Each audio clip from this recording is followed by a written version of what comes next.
కార్మికుల ఐక్యత TRS KV జిందాబాదేనా. గౌరవనీయులు ఈ కార్యక్రమ అధ్యక్షులు 133వ మీరు ముందు నిలబడాలి. కూర్చోండి అన్న, కూర్చోండి, దయచేసి కూర్చోండి. వెనకాల నన్ను కనబడతలేదు, కూర్చోండి. 133వ అంతర్జాతీయ కార్మిక దినోత్సవం సందర్భంగా ఈరోజు మన తెలంగాణ భవన్లో జరుగుతున్న తెలంగాణ రాష్ట్ర సమితి కార్మిక విభాగం ఆధ్వర్యంలో జరుగుతున్న ఈ కార్యక్రమానికి అధ్యక్షత వహిస్తున్న గౌరవ టిఆర్ఎస్ కేవి అధ్యక్షులు మిత్రులు రాంబాబు యాదవ్ గారు, గౌరవనీయులు పార్టీ బాధ్యులు టిఆర్ఎస్ కేవి ఇన్ఛార్జ్గా వ్యవహరిస్తున్న గౌరవ రూప్ సింగ్ గారు, గౌరవనీయులు టిఆర్ఎస్ కేవి ప్రధాన కార్యదర్శి నారాయణ గారు, బిక్కసాని నాగేశ్వరరావు గారు, శ్రీమతి శారద గారు, సోదరులు మారయ్య గారు, హమాలి శ్రీనివాస్ గారు, గౌరవనీయులు రాజిరెడ్డి గారు, హనుమాన్లు గారు, కృష్ణయ్య గారు, గౌరవనీయులు దానకర్ణాచారి గారు, మరి ఈరోజు ఈ కార్యక్రమానికి మీ అందరి ముందుకి విచ్చేసి ప్రభుత్వ పరంగా కార్మికులకు చేస్తున్న కార్యక్రమాలను,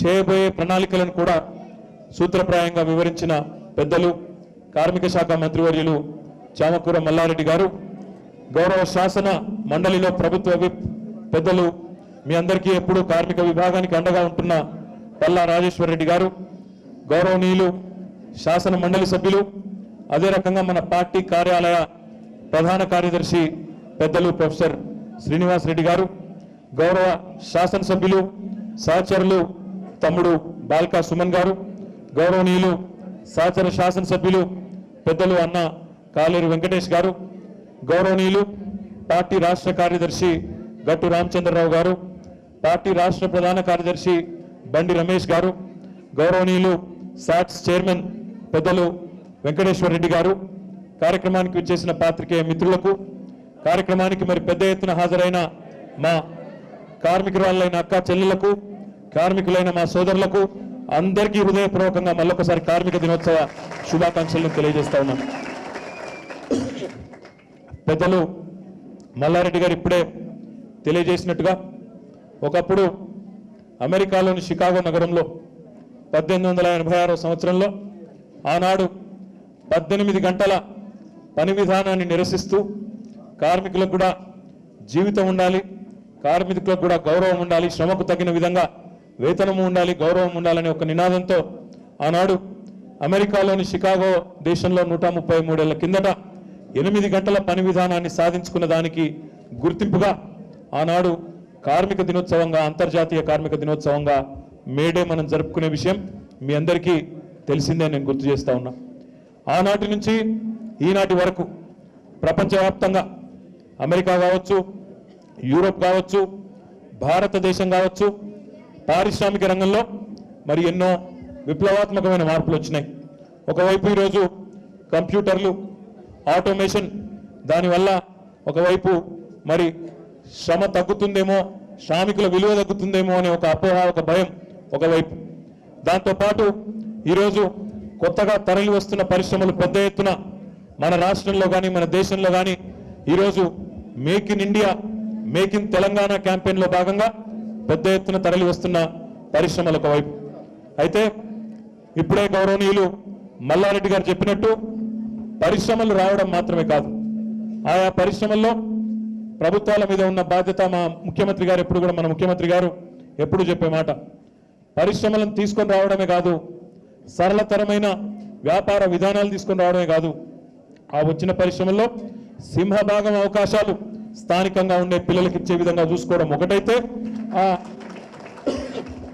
ఆ పిల్లలకు మరి కనీస వేతనం అమలయ్యే విధంగా, ముఖ్యంగా అన్స్కిల్డ్ వర్కర్స్ ఉంటారు, సెమీ స్కిల్డ్ వర్కర్స్ ఉంటారు, వారికి కూడా తప్పకుండా ప్రభుత్వ నియమాల ప్రకారం, ప్రభుత్వం ఇచ్చిన జీవోల ఆధారంగా కనీస వేతన చట్టం అమలయ్యే విధంగా పటిష్టమైన కార్యాచరణ రూపొందించుకొని పారిశ్రామిక రంగాన్ని ఒకవైపు ప్రోత్సహిస్తూనే కార్మికులకు కూడా ఎలాంటి నష్టం కూడా కలగకుండా చూసుకోవాల్సిన బాధ్యతను గౌరవ ముఖ్యమంత్రి గారు ఒకసారి కాదు 100 సార్లు గడిచిన ప్రభుత్వంలో ఆనాడు మరి పరిశ్రమల మంత్రిగా నాకు, ఆనాటి కార్మిక శాఖ మంత్రిగా గౌరవనీయులు నాయన నరసింహారెడ్డి గారికి ఎన్నోసార్లు చెప్పిన విషయాన్ని కూడా నేను ఈ సందర్భంగా మీకు గుర్తు చేస్తా ఉన్నాను. ముఖ్యమంత్రి గారు కేవలం మాటలు చెప్పడం మాత్రమే కాదు, చేతల్లో కార్మిక పక్షపాతిగా రుజువు చేసుకున్న నాయకుడు మన నాయకుడు కేసీఆర్ గారు అనే మాటను కూడా నేను ఈ సందర్భంగా గుర్తు చేస్తా ఉన్నాను. ఈ మాట నేను ఆషామాషిగా చెప్పడం లేదు. మీకు తెలుసు, ఒకనాడు ఇప్పుడే మిత్రులు పల్లా రాజేశ్వర రెడ్డి గారు చెప్పినా, రాంబాబు గారు చెప్పినా, రూప్ సింగ్ గారు చెప్పినా, ఆనాడు కొన్ని ఎర్రజెండా పార్టీలు కార్మికులను మరి మీ శ్రమను వాడుకొని వారి రాజకీయ పార్టీలను నిలబెట్టుకొని ఉద్యమాల్లో మాత్రం మిమ్మల్ని ముందుంచారు తప్ప పెద్దగా న్యాయం చేయలేని మాట కూడా వాస్తవం. ఒక్కసారి చరిత్రలో తొంగి చూస్తే అంగన్వాడీ వర్కర్లు జీతాలు పెంచాలని ఉద్యమం చేస్తే ఆనాడు గుర్రాలతో తొక్కించినారు గత పాలకులు అనే మాట కూడా నేను మీకు గుర్తు చేస్తా ఉన్నా. కానీ అదే అంగన్వాడీ వర్కర్లను ప్రగతి భవన్కు పిలుచుకొని భోజనం పెట్టి వారితో ఒక 3 గంటలు కూర్చొని సంభాషించి ఒకసారి కాదు, గడిచిన 4.5 ఏళ్లలోనే 2 సార్లు వాళ్ళ జీతాలు పెంచిన నాయకుడు మన నాయకుడు కేసీఆర్ గారు అనే మాట నేను గుర్తు చేస్తా ఉన్నా. అందుకే మాటల ముఖ్యమంత్రి కాదు, చేతల ముఖ్యమంత్రి, చేతల్లో కార్మికులకు అండగా నిలబడ్డ ముఖ్యమంత్రి అనే మాట కూడా నేను గుర్తు చేస్తా ఉన్నాను. కేవలం అంగన్వాడీ వర్కర్లే కాదు, ఆశా వర్కర్లు కానీ, అదే రకంగా హోంగార్డులు కానీ, ఇంకో మైక్ ఉంది ఇక్కడ, మైక్ ఏదో లాగుతుంది, అంగన్వాడీ వర్కర్లు కానీ, అదే రకంగా ఆశా వర్కర్లు కానీ, హోంగార్డులు కానీ, వీఆర్ఏలు కానీ, వీరందరినీ కూడా మరి కొంతమంది ప్రతిపక్ష పార్టీలు మాట్లాడుతూ ఉంటాయి, కేసీఆర్ గారు ప్రగతి భవన్లోకి సామాన్యులను పిలుస్తలేడు, కలుస్తలేడని మాట్లాడుతూ ఉంటారు, అవాకులు చివాకులు పేలుతూ ఉంటారు. కానీ వాస్తవం ఏంటంటే గతంలో ముఖ్యమంత్రులు, గతంలో మంత్రులు మీరు దరఖాస్తు ఇస్తే తీసుకున్న తందుకే ఆపసోపాలు పడేది. ఓ దరఖాస్తు ఇస్తే ఒక ఫోటో తీసుకుని అవతల పడుడే తప్ప కూర్చొని మాట్లాడింది ఎన్నడూ లేదు. కానీ ఒక రాష్ట్ర ముఖ్యమంత్రిగా అత్యంత కీలకమైన బాధ్యతలో ఉంటూ ఆయనకి ఇంకా ఎన్ని పనులున్నా కార్మిక పక్షపాతి కాబట్టే ఈరోజు అంగన్వాడీలైనా, ఆశాలైనా, వీఆర్ఏలైనా, హోంగార్డులైనా మీకు భోజనం పెట్టి గంటల పాటు మీతో కూర్చొని చర్చించి మీ సమస్యల పరిష్కారం చూపింది మన నాయకుడు కేసీఆర్ గారు అనే మాటను మీకు గుర్తు చేస్తా ఉన్నాను. ఒక్కసారి దయచేసి గడిచిన 4.5 సంవత్సరాల్లోనే కేసీఆర్ గారి ప్రభుత్వ హయాంలో ఆయన ముఖ్యమంత్రిగా ఉన్న కాలంలో ఏ రకమైన సమస్యలను మనం పరిష్కరించినామో ఒక్కసారి మీరు ఆలోచించాలని చెప్పి కూడా నేను కోరుతా ఉన్నాను. మిత్రుడు బాల్కా సుమన్ గారు చెన్నూరు నుంచి, సింగరేణి బెల్ట్ నుంచి ప్రాతినిధ్యం వహిస్తూ ఉన్నారు. వారు గుర్తు చేస్తూ ఉన్నారు ఇప్పుడే, అన్న మా సింగరేణి సంస్థలో అపరిష్కృతంగా ఉండే అతి కీలకమైన సమస్య వారసత్వ ఉద్యోగాల సమస్య ఏదైతే ఉండేనో దాన్ని పరిష్కరించిన నాయకుడు మన నాయకుడు కేసీఆర్ గారు అనే మాట వారు ఇప్పుడే నాకు గుర్తు చేస్తూ ఉన్నారు. డిపెండెంట్ ఎంప్లాయ్మెంట్ ఒకటే కాదు, మూతబడిన పరిశ్రమలను తెరిపించడంలో రామగుండం ఫర్టిలైజర్స్ కానీ, సిర్పూర్ పేపర్ మిల్ కానీ, బల్లార్పూర్ ఇండస్ట్రీస్ కానీ వీటన్నిటిని తెరిపించడంలో కూడా కేసీఆర్ గారి ఆశీర్వాదంతోనే అవన్నీ కూడా సాధ్యమైన విషయాన్ని కూడా నేను మీకు గుర్తు చేస్తా ఉన్నాను. అంటే కొత్త పరిశ్రమలకు పెద్దపీట వేయడం, పారిశ్రామికీకరణకు ఊతమియడం ద్వారా కొత్తగా ఉపాధి అవకాశాలు సృష్టించడం, మూతబడ్డ వాటిని తెరిపించడం, అదే రకంగా ఉన్న పరిశ్రమల్లో నాణ్యమైన జీతం, నాణ్యమైన జీవితం మీకు వచ్చే విధంగా మరి పరిష్కారం చూపడం, ఇవన్నీ ఒక త్రిముఖ వ్యూహంతో ముఖ్యమంత్రి గారు పనిచేయడం జరిగింది, ప్రభుత్వం పనిచేయడం జరిగింది. గడిచిన 5 సంవత్సరాల కాలంలో కేసీఆర్ గారి పాలనలో అంగన్వాడీ టీచర్లకు ఒక్కసారి కాదు 4,500 నుంచి 10,500కు పెరిగింది. అంటే 2 సార్లు జీతాలు పెంచిన ఏకైక ప్రభుత్వం భారతదేశంలో. భారతదేశం మొత్తంలో ఈరోజు అంగన్వాడీలకు ఎక్కడా కూడా ఇంత జీతం లేదు ఏ రాష్ట్రంలో అనే మాట కూడా ఈ సందర్భంగా నేను మీకు గుర్తు చేస్తా ఉన్నాను. అదే రకంగా మినీ అంగన్వాడీ టీచర్లకు కానీ, ఆయాలకు కానీ 2,200 రూపాయల నుంచి 6,000 రూపాయలకు జీతాన్ని పెంచుకున్నాం. ఆశా వర్కర్లకు కూడా మరి గౌరవ వేతనాన్ని 7,500కు పెంచుకున్నాం. వీఆర్ఏలకు 6,000 నుంచి 10,700కు పెంచుకున్నాం. అదే రకంగా ఐకేపీ ఉద్యోగులకు కూడా జీతాలు పెంచుకున్నాం. గతంలో విఓఏలకు నెలకు 2,000కు మించి జీతం వచ్చేది కాదు, అట్లాంటిది 5,000కు పెంచుకున్నాం. అదే రకంగా జిహెచ్ఎంసీ అయితే మీకు తెలుసు, ముఖ్యమంత్రి గారు స్వయంగా సఫాయిలకు సలాం చెప్తూ, మీరు చేస్తున్న పనికి కూడా సలాం చెప్తూ ఒకసారి కాదు మరి 2 సార్లు జిహెచ్ఎంసీలో కూడా 8,000 నుంచి 14,500 రూపాయలకు జీతం పెంచిన ఘనత కూడా మన ముఖ్యమంత్రి కేసీఆర్ గారికి దక్కిందనే మాట కూడా ఈ సందర్భంగా నేను విజ్ఞప్తి చేస్తా ఉన్నాను. విద్యుత్ కాంట్రాక్ట్ కార్మికులకు మరి వారిని 28,000 మందిని సంస్థలో విలీనం చేసి వారికి ఒక ఉద్యోగ భద్రత కల్పించడమే కాదు, వారికి కూడా జీతాలు పెంచడం జరిగింది. ఉపాధి హామీ పథకంలో పనిచేసే ఫీల్డ్ అసిస్టెంట్లకు 8,000 రూపాయల నుంచి 10,500లకు జీతం పెంచుకున్నాం. హోంగార్డులకు 9,000 రూపాయల నుంచి 21,000 రూపాయలకు జీతాలు పెంచుకున్నాం. ఆర్టీసీ కార్మికులకు 44% వేతనాలు పెంచుకున్నాం. అదే రకంగా సింగరేణిలో కూడా 42%, సింగరేణిలో కూడా బోనస్ పెద్ద మొత్తంలో ఇచ్చి వారిని కూడా ఆదుకున్నారు. డిపెండెంట్ ఎంప్లాయ్మెంట్ లాంటి సుదీర్ఘకాలంగా అపరిష్కృతంగా ఉన్న సమస్యలను వాటిని కూడా పరిష్కారం చేసుకున్నాం.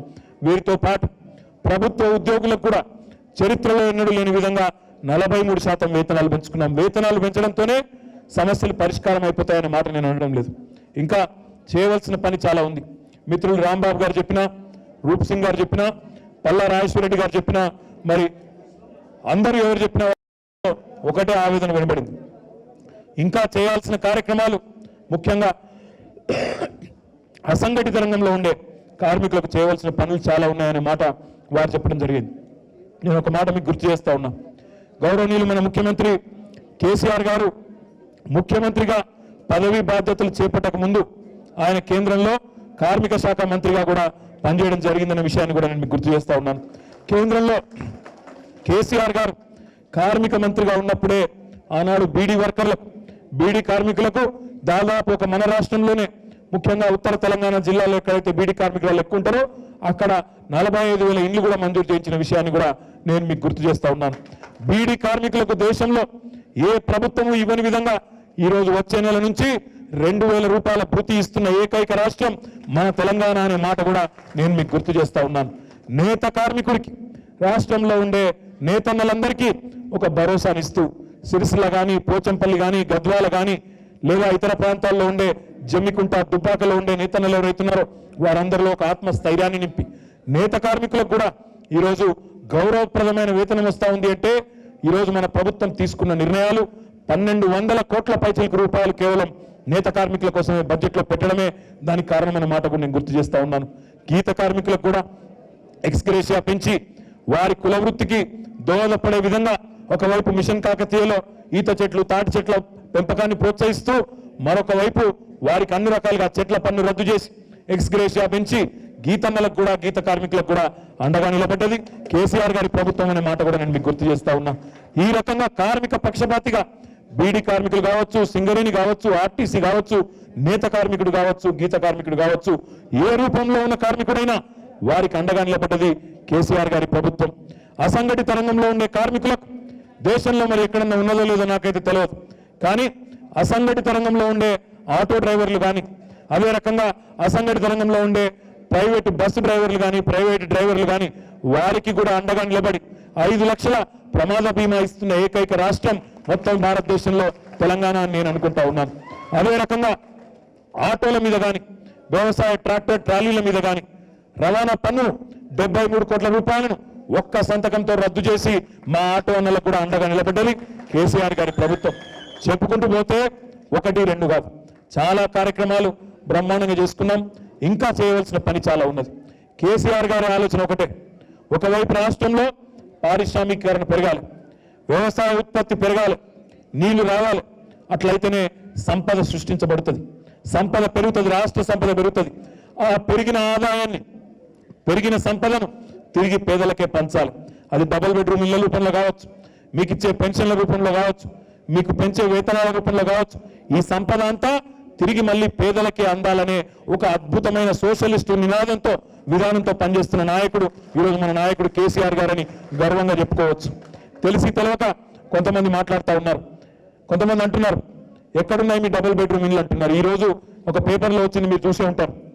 ఒక్క కొల్లూరులో ఒక్క సైట్లో నేను మున్సిపల్ మంత్రిగా ఉన్నప్పుడు 124 ఎకరాల్లో ఒకటే దగ్గర 15,660 డబుల్ బెడ్రూమ్ ఇల్లు కడతా ఉన్నాం. కావాలంటే చూసుకోవచ్చు. 1,400 కోట్ల రూపాయలతో కడతా ఉన్నాం. అది ఈ సంవత్సరం డిసెంబర్ వరకు పూర్తి కాబోతా ఉన్నది. మీరు అడిగినారు, 2-3 విషయాలు చెప్పారు రాంబాబు గారు. అన్న మాకు ఈ రేషన్ కార్డుల వల్ల కుటుంబం అక్కడ ఉండి రేషన్ కార్డు ఇక్కడ ఉండడం వల్ల ఇబ్బంది అవుతుందన్నారు. నేను మంత్రి గారితో కోరుతా ఉన్నాను, మున్సిపల్ శాఖ అధికారులకు కూడా నేను కూడా విజ్ఞప్తి చేస్తాను. తప్పకుండా అవసరమైతే ముఖ్యమంత్రి గారి దృష్టికి కూడా తీసుకొచ్చి ఇట్లాంటి చిన్న చిన్న చిక్కులు ఏవైతే ఉన్నాయో, ఎందుకంటే మీకు అందరికీ కూడా తెలుసు, మనం ఇప్పటికే రేషన్ షాప్లో పోర్టబిలిటీ ఇచ్చుకున్నాం. ఎక్కడ రేషన్ కార్డు ఉన్నా మీరు వేరే ప్రాంతమైన ఇంకొకటి దగ్గరలో ఉన్న రేషన్ షాప్లో బియ్యం కానీ సరుకులు కానీ తీసుకునే విధంగా ఇప్పటికే పోర్టబిలిటీ సౌకర్యాన్ని ఇచ్చుకున్నాం. అదే రకమైన ఆలోచన విధానంతో ఎక్కడ ఉన్న లబ్ధిదారుడికి లాభం జరిగే విధంగా తప్పకుండా ఒక ఆలోచన చేస్తామనే మాట కూడా నేను విజ్ఞప్తి చేస్తూ గౌరవ మంత్రి గారిని, కార్మిక మంత్రి గారిని దానికి నడుం బిగించాల్సిందిగా వారికి నేను విజ్ఞప్తి చేస్తా ఉన్నాను. దాంతోపాటు రాంబాబు గారు ఇంకొక మాట కూడా అన్నారు, అన్న పరిశ్రమలు కొత్తవి రావడం ఆహ్వానించదగ్గదే, కానీ ఆ పరిశ్రమలకు దగ్గరలోనే మాకు నివాస సముదాయాలు ఏర్పాటు చేయండి, ఇళ్ల స్థలాలు ఇవ్వండి అన్నారు. ముఖ్యమంత్రి గారు ఇది కొత్తగా మీరు చేస్తున్న డిమాండ్ కాదు. ముఖ్యమంత్రి గారు నేను పరిశ్రమల మంత్రిగా ఉన్నప్పుడే ఒక మాట చెప్పారు, ఎక్కడన్నా ఏదన్నా పరిశ్రమకు భూమి ఇస్తే వారిని అడగండి, మీ కార్మికులకు కూడా మీ దగ్గర పనిచేసే ఉద్యోగులకు కూడా అక్కడ దగ్గరలోనే మీరు ఇల్లు కట్టుకుంటామంటే భూమి ఇస్తామని చెప్పమన్నారు. తప్పకుండా ఈ విధానాన్ని అవలంబించవలసిన అవసరం ఉన్నది. తప్పకుండా ఆ దిశగా ఒక సబ్సిడైజ్డ్ రేట్ల మీద భూములు ఇవ్వాలనే ఆలోచన ఏదైతే మీరు విజ్ఞప్తి ఏదైతే చేశారో గౌరవ ముఖ్యమంత్రి గారి దృష్టికి కూడా తీసుకొని పోయి, అదే రకంగా మరి ప్రభుత్వ దృష్టికి కూడా తీసుకొని పోయి ఒక విధానాన్ని అవసరమైతే ఈ దిశలో తీసుకునే ప్రయత్నం కూడా చేయాలని చెప్పి మీ తరఫున నేను కూడా విజ్ఞప్తి చేస్తా ఉన్నాను. దాంతోపాటు ఇంకా చాలా ఉన్నాయి డిమాండ్లే. అంటే సాక్షర భారత్ వాళ్ళు ఉన్నారు, ఇంకా గోపాల మిత్రులు ఉన్నారు, ఇంకా చాలా మంది మిత్రులు, ఆరోగ్యశ్రీ వాళ్ళు ఉన్నారు, చాలా మంది మిత్రులు ఉన్నారు, మిడ్ డే మీల్స్ వాళ్ళు ఉన్నారు, వయోజన విద్య వాళ్ళు ఉన్నారు, చాలా మంది ఉన్నారు, డొమెస్టిక్ వర్కర్స్ ఉన్నారు, అసంఘటిత రంగంలో ఉండే కార్మికులు అసంఖ్యాకంగా ఉన్నారు. మీకు న్యాయం చేయవలసిన బాధ్యత ఇప్పుడు ఇంతమందికి, ఇప్పుడే నేను చెప్పాను, ఇంతమందికి న్యాయం చేసిన ప్రభుత్వం కొంతమందికి అన్యాయం చేస్తుందని అనుకోవాల్సిన అవసరం లేదు. ముఖ్యమంత్రి గారి దృష్టికి చాలాసార్లు ఇప్పుడు పల్లా రాజేశ్వరరెడ్డినైనా, నన్నైనా, సుమన్ అయినా, మా గట్టు గారినైనా, లేకపోతే మల్లారెడ్డి గారినైనా మిత్రులు ఎవరు కలిసినా ఒకటే అడుగుతారు, సార్ మీరు ఏం లేదు మమ్మల్ని కేసీఆర్ దగ్గర తీసుకుపోండి సార్, అంతకంటే వచ్చారంటారు. ఎందుకంటే అందరికీ ఎరికే కేసీఆర్ గారి దగ్గర పోతే సమస్య పూర్తయిపోతుందనే విషయం అందరికీ తెలుసు. అందుకే మీరు ఆ మాట ఎప్పుడు అంటూ ఉంటారు. నేను మీ అందరికీ ఒకటే విజ్ఞప్తి చేస్తా ఉన్నా, ఈ మే 23 నాడు కేంద్ర ఎన్నికలు కూడా వాటి ఫలితాలు కూడా రాబోతా ఉన్నాయి. కేంద్రంలో గతంలో ఉన్న ప్రభుత్వం కార్మికుల పక్షంగా అంత పక్షపాత ప్రభుత్వం కాదు. మరి రాబోయే ప్రభుత్వం అన్నా మనం అనుకునే విధంగా ఒక మంచి ఆలోచనతో ముందుకు వచ్చే ప్రభుత్వం వస్తే మన మీద ఆధారపడే నిర్ణయాత్మకమైన పాత్రలో టీఆర్ఎస్ ఉండే పరిస్థితి ఉంటే కేంద్రంతో కూడా, ఎందుకంటే కేంద్ర కార్మిక శాఖ మంత్రిగా పనిచేసిన ముఖ్యమంత్రి గారికి సంపూర్ణమైన అవగాహన ఉంది కాబట్టి అన్ని రకాలుగా అక్కడి నుంచి కూడా తీసుకోవాల్సిన ప్రయోజనాలు కూడా మీకోసం తీసుకుంటూ ముందుకు పోదామని చెప్పి నేను విజ్ఞప్తి చేస్తా ఉన్నా. చివరిగా నేను ఒక మాట కూడా విజ్ఞప్తి చేస్తా ఉన్నా, ఇన్ని మంచి పనులు జరుగుతుంటే కొంతమందికి మనసు పట్టదు. ఎందుకంటే మీకు తెలుసు, వాళ్ళేమో గతంలో మీరు జీతాలు పెంచమంటే గుర్రాలతో దొక్కించిన వాళ్ళు, మరి ఈ ముఖ్యమంత్రి ఏమో మీరు అడుగుడు ఆలస్యమైన పిలిచి భోజనం పెట్టి మరి మీ సమస్యలు పరిష్కరిస్తుంటే మనసులో పడతలేదు కొంతమందికి. ఎర్రజెండా పార్టీలకేమో ఉనికి లేకుండా పోయింది. ఈరోజు మొత్తం టీఆర్ఎస్ కేవీ జోరు వల్ల, తెలంగాణ రాష్ట్ర సమితి కార్మిక విభాగం జోరు వల్ల ఈరోజు వాళ్లకు మనసులో పడతలేదు, ప్రతిపక్షాలకు అంశాలు దొరకడం లేదు. అందుకే కొంతమంది మరి ఈరోజు కొన్ని అంశాలను పట్టుకొని రాజకీయంగా బురదల ప్రయత్నం చేస్తూ ఉన్నారు. మనం చూస్తూ ఉన్నాం, గడిచిన వారం 10 రోజులుగా రాష్ట్రంలో ఇంటర్మీడియట్ బోర్డుకు సంబంధించిన ఒక అంశం, ఒక సమస్య మరి అందరినీ కూడా కలవర పెడతా ఉన్నది. అందరం బాధపడ్డాం. ఇంటర్మీడియట్ బోర్డులో జరిగిన పొరపాట్లకు, తప్పులకు బాధ్యులు ఎవరైనా తప్పకుండా చర్య తీసుకోవాలని నేను కూడా స్వయంగా చాలాసార్లు కోరాను. ఒక మాట ఈ సందర్భంగా నేను విజ్ఞప్తి చేస్తా ఉన్నా, తప్పులు జరిగినప్పుడు ప్రభుత్వం తప్పకుండా సరిదిద్దే బాధ్యత ప్రభుత్వం తీసుకుంటుంది, చేస్తుంది. తప్పులు జరిగితే తప్పకుండా జరుగుతాయి, జరిగినప్పుడు సరిదిద్దుకోవాలి. అంతేగాని ఈరోజు ప్రతిపక్షాల వైఖరి ఒక్కసారి మీరు ఆలోచించండి. మనకు కూడా బాధ ఉంది, నేను కూడా ఒక తండ్రి, నాకు కూడా పిల్లలు ఉన్నారు, ఇక్కడున్న చాలా మందికి పిల్లలు ఉన్నారు. ఎవరికైనా ఏమైనా నష్టం జరిగితే, పిల్లలు చనిపోతే ఎంత బాధ ఉంటుందో అందరికీ కూడా తెలుసు, అందరం బాధపడతా ఉన్నాం. అందుకే ముఖ్యమంత్రి గారు స్వయంగా అన్నారు, చేతులు జోడించి వేడుకుంటున్నా, దయచేసి ఎవరు కూడా పొరపాటున తప్పు నిర్ణయాలు తీసుకోవద్దు, రీవెరిఫికేషన్, రీకౌంటింగ్ ప్రభుత్వం పూర్తిగా ఉచితంగా చేయిస్తున్నది, ఆందోళన పడకండి అని చెప్పినాం. పిల్లలు నిశ్చింతగా ఉండాలి, తల్లిదండ్రులు కూడా బాధపడద్దని చెప్పి వారికి ధైర్యం చెప్పే ప్రయత్నం ప్రభుత్వం చేస్తూ ఉన్నది. కానీ ప్రతిపక్ష పార్టీలు ఒక్కసారి మీరు చూడండి, వాళ్ళకు వేరే అంశాలు లేవు. ఈ ఒక్క అంశంలో ప్రభుత్వం ఏదో డిఫెన్స్లో పడ్డది కాబట్టి బురద చల్లుదామని చెప్పి చిల్లర మల్లర ప్రయత్నాలు చేస్తూ ఉన్నారు. నిన్న ఒక ఆయన మాట్లాడినాడు, ఆయన అంటాడు ఇదేదో సంస్థ, ఐటీ సంస్థ, అప్పటి ఐటీ మంత్రికి సంబంధం ఉన్న సంస్థ, ఆయననే కాంట్రాక్ట్లు ఇప్పించిండు, ఆయననే టెండర్లు ఇచ్చిండు, 10,000 కోట్ల రూపాయల కుంభకోణం అంటాడు. ఒక్కసారి మీకు ఒక విషయం తెలియాలి.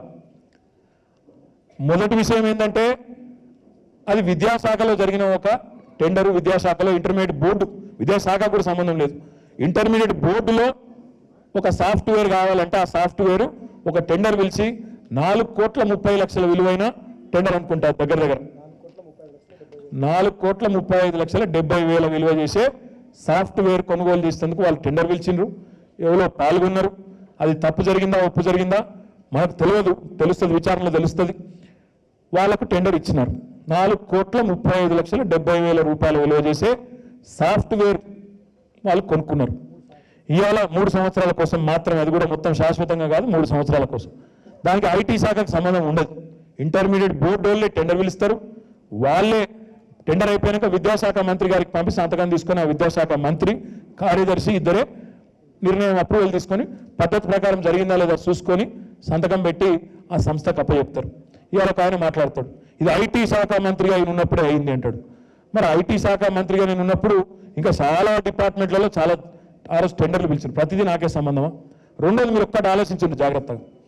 4,35,70,000 రూపాయల విలువ చేసే టెండర్ 10,000 కోట్ల లంచం ఇచ్చిందని మాట్లాడతాడు. ఏం చెప్పాలి నేను?